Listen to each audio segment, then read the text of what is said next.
아까 방송 시작할 때 이야기 나오던데 저기 뭐야 시사타파 게시물을 보내주시더라고요. 긴급 경고 누군가가 그냥 여기 뭐 나오면 되니까요. 예. 원래 시라는 채팅을 썼는데 여기에서 고발 뉴스와 민주는 파출소라는 데서 다뤘나 봐요. 제가 좀 전에 들어와서 봤는데 안 보이던데 내렸는지. 여기서는 이재명 너는 내가 죽인다로 이렇게 해가지고 시사타파 채널에서 이 대통령 암살 모의를 한 것처럼 영상과 쇼츠를 제작해서 유포하고 있다. 명백한 조작입니다. 시사타파는 항상 대통령에 대한 욕설이나 극단적 표현을 즉시 삭제하고 사용자를 차단해 왔습니다. 그런데 조작된 화면으로 마치 대통령 살해 위협에 연루된 것처럼 좌표를 찍고 이런 것들이 지금 여러 커뮤니티에 확산되고 있습니다. 실제 방송 영상과 원본 채팅 이런 것들 모두 확보해 놨습니다. 그래서 원래 이 실제 채팅창에는 아웃이라고 써 있는데 이거를 교묘하게 짜집기를 했나 봐요. 너는 내가 죽인다로 바꿔놨고 폰트도 다르다. 이 조작된 채팅창을 바탕으로 쇼츠를 만들고 이걸 처음 보도한 것은 고발뉴스다. 이렇게 써 있네요. 참. 그런데 어떻게 제가 지난번에도 이야기했던 게 뭐였죠? 저 몇 가지 이슈는 끝난 이슈고 정리가 된 이슈인데 갑자기 막 박선원 의원이나 김민석 후보가 전당대회에서 몇 마디 끝난 이슈 정리가 한번 정리된 이슈는 재조명되기 쉽지 않은데 딱 던지니까 다음날 언론사들이 그거를 대대적으로 보도하더라. 그래가지고 근데 사실 팩트 체크가 해보면 전혀 다른 내용인데 뭐 사진을 조작했다느니 뭐 하느냐 하면서 박시영 TV도 때리는 걸 보면서 제가 이거는 좀 의아하다. 첫 번째로는 정리가 한번 됐던 이슈라서 재조명되는 게 쉽지 않고 그러려면 새로운 무언가가 추가되거나 해야 되는데 한 번만이라도 확인하면 되는데 확인할 필요가 없이 그냥 대대적으로 전부 다 때려지는 모습을 보면서 와 해괴한 광경들이 펼쳐지고 있다. 그냥 채널 들어가서 게시물에 써온 글만 봐도 보도되는 내용과 다르다는 걸 알 수 있는데 사진을 조작을 자기 본인이 한 게 아니라는 걸 알 수 있는데 박시영 TV가 한 걸 알 수 있는데 그냥 그거와 상관없이 거기서 조작한 것처럼 느낌을 풍기는 그 보도를 모든 언론사가 빵 때리는 거 보면서 위험하다고 봤거든요. 그리고 이거는 3탄이라고 봤고요. 그래서 다음은 나겠구나 싶어요. 네. 아무튼 그러면서 이제 저기서 나름대로 막 분석을 해요. 이런 분석들이 막 오가더라고요.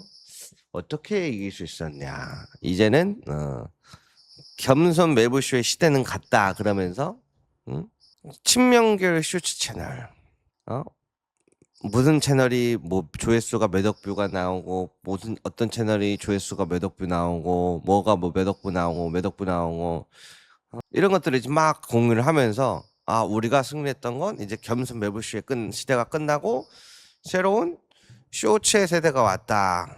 막 이렇게 얘기를 하더라고요. 솔직하게 이야기할까요? 이분뉴스도 마찬가지지만 이 채널들이 처음 자리 잡을 때 다 겸손 매불쇼 유시민 작가님 거 노무현 대통령 거 다 끌고 와가지고 어떻게든 채널 구독자 좀 맞춰보려고 수익 창출 조건 좀 맞춰보려고 그거 아니면은 살아남지도 못하는 애들이 진짜 힘들어요. 쇼츠 채널의 운명이라는 게 그럴 수밖에 없어요. 저도 하면서도 한 번씩 느끼는 거지만 이 사람들이 앞에서 그렇게 도와주지 않았더라면 운영이 안 돼요. 운영이 안 돼요. 왜? 대호가 이렇게 혼자 떠드는 거 조회수 해봐야 끽해 잘 나와요. 많이 해요. 근데 뭐 유시민 작가님이나 이런 거 겸손 매부시 이런 거 딱 갖다 놔봐. 막 몇십만 몇백만씩 나온단 말이야. 본인들 걸로 하면은 그렇게 날 수가 없어요. 아니 생각해봐요. 유튜브에 전 세계에서 컨텐츠 만드는 사람들이 지금 전 사람 국민들을 대상으로 컨텐츠를 만들어 제껴 올리고 있는데 거기서 누가 저 친구는 누구야? 저거 한번 눌러보고 안 눌려요, 사실. 되게 웃긴 이야기거든요. 예? 그러면 이제부터 뭘 어떻게 해야 되나? 이것도 걸라면 다 걸어가지고 제껴 없애는 거 쉬웠거든요. 근데 이제 큰 채널들이 그것까지 막지 않아서 그렇지 응? 사실 걸려면 걸거든요. 그러면 진짜 정신 못 차린다니까요. 예. 그럼 어떻게 해야 돼? 그러다 보면 그렇게 채널 몇 번 날라가 보면 어떻게 해야 돼? 아, 쓰면 안 되겠다. 그래 가지고 쓸 수 있는 것만 찾아. 그러다 보니까 쓸 수 있는 게 몇 개 없어. 그 한계 봉착하는데. 이런 거 이제 제일 세게 잡고 이런 거 하는 데들이 이제 디즈니나 이런 것들이 유명하기도 하고 우리나라도 마찬가지로 여러 가지 있죠. 예. 대통령의 승리. 뭐야. 복잡한 어디 갔어? 대통령의 승리이고 이거는 제가 이제 뭐 뒷담화를 하는 게 아니고 이따가 이제 박지원 의원님이 나오실 테니까 이번 전당대회 결과의 성격 규정이 굉장히 중요하다 말씀하셨는데 박지원 의원님은 이재명 대통령의 승리로 규정을 하더라고요. 가장 나쁜 평가라고 개인적으로 생각해요. 그렇게 평가를 해버리면 예. 40%에 가까운 정청래 후보를 지지했던 사람들을 또 역시 반명으로 몰아넣는 결과가 돼버리거든요. 그러면 우리가 계속 통합 하나로 가자가 이것도 완전히 시작부터 엇나갑니다. 대결처럼 구도를 그러니까요. 만든 거거든요. 예. 그래서 그런 워딩은 굉장히 좋지 않다. 이재명 대통령한테 가장 나쁜 해석이에요. 네네. 예. 그거 다 빼갖고 그걸 뭘 어떻게 하겠다는 거야 앞으로. 저는 이재명 대통령의 승리이고 이제 알겠어요. 왜 친명 반명으로 나눴는지. 김민석 후보와 정청래 후보, 송영길 후보 간의 싸움이 아니군요. 예. 그죠? 그러니까 할 수 있는 건 전부 다 동원을 했던 거고, 응? 지지자들이 받는 상처보단 본인들의 자존심이 중요했던 거고, 어떻게 후보들이 그렇게 지지자들을 향해서, 당원들을 향해서 내일 같이 걸을 생각이 있었다면, 전당대회가 끝나고 다시 함께 손을 잡을 생각이 있었다면 하지 말아야 될 것들을 어떻게 저렇게 당당하게 할 수 있었나? 여러 가지 감정이 교차하더라고요. 이제는 다시 빠꾸도 못해. 왠지 알아요? 내가 그랬거든. 저기 뭐야, 청와대 의중을 알고 싶으면 박지원 의원님을 보세요. 제일 빠릅니다. 자기가 제일 먼저 언론에다가 내고 기사하고 인터뷰합니다. 제가 그걸 몇 달 전에 했었던 얘기거든요. 기억하시는 분들 있죠? 근데 지금 별명이 어떻게 됐어요? 민주당의 어른이 아니라 바람보다 빨리 눕는 의원님이라고 지금 별명이 생겼잖아요. 지난번 국회의장 선거 때도 제가 굉장히 다른 후보들에 비해서 제일 리스펙하는 분이라고 했는데 그 말이 무색해져 버렸습니다. 뭐 보내주신 얘기 뭐예요? 제가 얘기하잖아요. 지금 얼마나 위험하고 무서운 일들이 벌어지는지. 이분 뉴스에서 모아놓은 거 보시면 아시겠지만 6개월 전부터 6개월이 뭐야 9개월 정도 됐지 더 됐지 9개월 전부터 멤버십 가입하고 그러면서 잠복해 있는 친구들 내가 몇 명 잡았거든요. 예? 내가 그래서 채팅 기록이랑 다 봤습니다. 그냥 진짜 이분 뉴스 애청자인 것 같아가지고 혹시 몰라서 한번 다 뒤져봤는데 근데 특정 순간이 되면 그 어디서 뭔가 지령이 내려온 것처럼 확 돌변해 버리더라고. 근데 그분 한 분만 만약에 그랬으면 중간에 내 방송을 보고 또는 다른 걸 보고 뭔가 느끼는 게 달라져서 바뀌었을 수도 있겠다 그렇게 생각했거든요. 근데 그게 동일한 내용으로 토시 하나 틀리지 않고 동일한 내용으로 3-4명 이상이 그러는 걸 보고 이거는 들어와 있었다라고 보는 게 맞겠다. 컨트롤 C 컨트롤 V 한 것 같은 느낌이 들으니까요. 그래서 저는 이런 지금 이렇게까지 하는 사람들이 대체 누군가 싶어요. 그런데 이런 것들은 막아야 된다라고 저는 생각을 하는 사람인데 오히려 이런 사람들이 이제 또 다른 힘을 얻었으니 글쎄요. 아무튼 이렇게 되면 어떻게 돼요 여러분? 뭐가 진실이고 뭐가 진짠지 알기 어렵죠. 그죠? 진짜로 그러다가 실망을 해서 그렇게 변한 건지 아니면 처음부터 뭔가 준비되어 있는 건지 아닌 건지 모르잖아. 그런 게 너무 많아졌어. 정신을 똑바로 차려야 됩니다. 근데 문제는 그런 것들이 통한다는 거죠. 예. 제가 그래서 뭐 언론개혁이든 뭐든 막 여러 가지가 있지만 쉽지 않겠다라고 생각이 드는 게 언론들이 어떻게 하고 있어요. 권력을 등에 업고 그냥 편성하다시피 해가지고 본인들과 다른 편을 죽이는 데 사용하잖아요. 죽이는데. 그쵸? 그러면은 야야야 넌 그렇게 하면 큰일 난다. 그러지 말아라 해야 되는데 아무도 그걸 안 해. 오히려 본인들이 이용하고 있는 사람이 더 많은 느낌인 것 같아요. 예. 자 아무튼 오늘 드릴 수 있는 이야기는 대부분 드린 것 같습니다. 오늘 낮에 저기 방송 나가서 그리고 멍이 들어도 전치 4주까지도 간다. 응? 그런데 보통 상처가 나면 저기 뭐야, 어? 괜찮냐고 물어도 봐주고 호흡 불어도 보고 연고도 발라주고 데이밴드도 발라 붙여주고 부추겨줘도 모자랄 판인데 그런 이야기를 했거든요. 그런데 이제 뭐야, 딱 그렇게 이제 거기까지 이제 얘기를 하다 보니까 거기까지 나왔는데 차 안에서 돌아오면서 다시 보긴 하는데, 지금 사람들이 그럼 바라는 게 내 상처를 알아줘, 치료해줘, 치유해줘일까? 그게 아닌 것 같다는 생각이 드는 거예요. 제가 했던 이야기들을 다시 돌아오면서 듣는데 지금 그러면은 막 굉장히 지금 여러 가지 복잡한 감정 속에서 앉아 계신 우리 선생님들 입장에서는 이 선생님들이 바라는 게 내가 지금 화가 났다는 걸 알아줘, 응? 상처받은 걸 날 치료해줘, 치유해줘, 이거를 바랄까? 그런 문제가 아닌 것 같다는 생각이 들더라고요. 지금도 봐봐요. 그런 거 필요 없어요. 약은 내가 알아서 바를게요. 그래, 지금 문제가 뭐냐면 보통 상처가 벌어지면 야 미안하다 그러면서 이렇게 상처도 발라주고 이렇게 해야 되는데 어떻게 하고 있어? 본인들이 스스로 자신의 상처를 가꿉니다. 건들지 마, 오지 마, 됐어, 나쁜 놈들이 새끼들이 이러면서 이거를 정확하게 구분을 해야 됩니다. 그러면서 야 왜 화합해야죠 그러면은 바로 그냥 레이저 눈빛 그냥 뚫고 나가는 거예요. 예.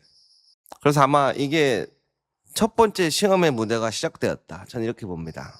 근데 이거를 무시하고 지나가기에는 전국의 50%의 지지율이야. 이거를 또 안 채우고 가자면은 반쪽짜리거든. 당대표도 정부도 반쪽짜리가 될 수밖에 없거든. 왜? 이미 친명 반명으로 규정을 하고 갔어요. 이 상처는 당대표 후보에 하나지 않아요, 절대. 이번 전당대회에서 반명으로 취급을 하면서 어떻게 했어요? 우리는 그런 걸 원한 적이 한 번도 없는데 본인들이 지금 A부터 Z까지 다 끌고 들어왔다고. 그러면 어떻게? 그 감정이 A부터 Z까지 적용되는 게 맞겠죠. 단순히 당대표 후보한테만 적용되는 감정이 아니에요. 그 숙제를 어떻게 푸실 건지 좀 기대해 보겠습니다. 예. 55%라고 봅니다. 선호 투표지 아니면요. 죄송합니다. 예. 19일에 오늘 뭐가 있는 날이죠? 청와대 오찬이 있는 날이죠. 어떻게든 좀 보겠습니다. 예.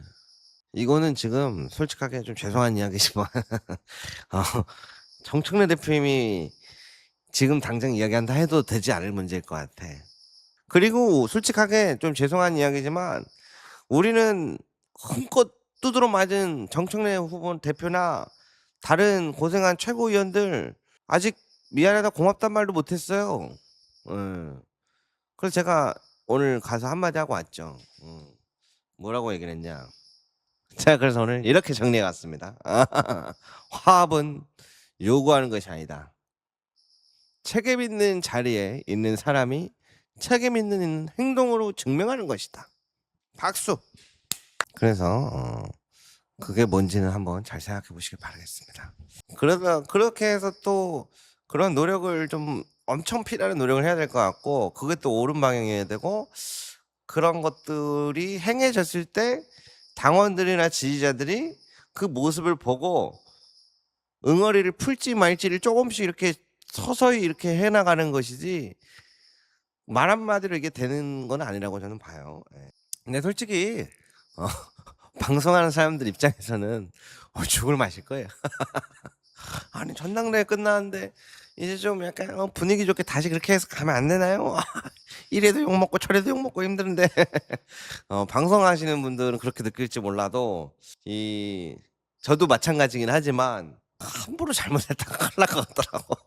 그래서 먼저 알려드리는 거예요. 아마 저를 포함해서 많은 분들이 지금 이런 복합적인 감정, 단순히 이기고 졌다의 패배의 상실감이나 그런 건 아니다. 엄청나게 잔인하고 잔인무도한 권력과 내가 그거에 맞설 무언가 없음에 불구하고 몸뚱아리 하나라도 가가지고 응원하고 그 과정들이 어마어마한 것이. 그래서 제가 오늘 불러드렸던 노래가 뭐예요? 후회 없이 꿈을 꿨다 말해요. 지나간 것은 지나간 대로 그런 의미가 있죠. 이 사람들은 정말 모든 걸 다 바쳐서 불태운 사람들이에요. 그거를 함부로 요구하고 평가하고 폄하하는 순간 쉽지 않겠다 이런 생각이 들어서 정리를 해봤습니다. 예, 급습해봤습니다. 괜찮아요. 뭐 지금 당장은 뭐 이건 이제 우리 여러분들의 이 전당대회를 두고서 받았던 이러한 것들을 좀 누군가는 이야기를 좀 이런 부분에 대해서도 이야기해 줄 사람이 있어야 되지 않을까? 왜냐면 대부분 다들 표나 그 결과나 이런 걸 가지고 얘기를 하잖아요. 그런데 제가 그럼 앞에서부터 선호투표제가 아니라 결선투표제였으면은 1% 차이, 1, 2% 차이에서 어떻게 될지 모르겠구나. 선호투표제 하는 것도 마음에 안 들어 죽겠는데 송영길 후보 거 어디 갔냐? 이따구로 할 거면 하지 말아라. 원래 보통은 뭐예요? 공개를 안 하면 후보가 많은 경우에 후보자들을 보호하기 위함이에요. 이거를 다 공개 안 할 거면 내가 모르겠는데 이거는 취지 안 맞아요. 3위 송영길 후보 어디다 갖다 팔아먹고 1, 2에다 나눈 거야 이거. 이러면 안 되죠. 그런 과정들을 받아들이는 게 쉽지 않은데도 선거의 승복을 이제 승복한다는 것 자체가 그래 그렇게 한번 해봐라. 우리가 그렇게 울고불고 뜯어 말렸는데 그럼에도 불구하고 니들이 그 길을 걷는다면 걸어봐라. 이런 마음일 거예요. 그리고 제가 이 표로 뭐라 그랬죠? 엄청나게 많은 사람들의 눈물과 노력이 담겨있는 이 결과물이에요. 이거는 뭐 여론조사가 조작됐다 뭐 어쨌다 그러는데 내가 투표 동료를 해봤잖아. 나도 전화기 들고 기다려보고 가족에게도 얘기해보고 다 해봤잖아요. 그럼에도 불구하고 이거를 무시하고 가겠다. 그럼 어떤 일들이 벌어질 것 같아요? 어떤 일들이 벌어질 것 같아요? 지지율 50% 버리고 가겠다는 게 시작인 겁니다.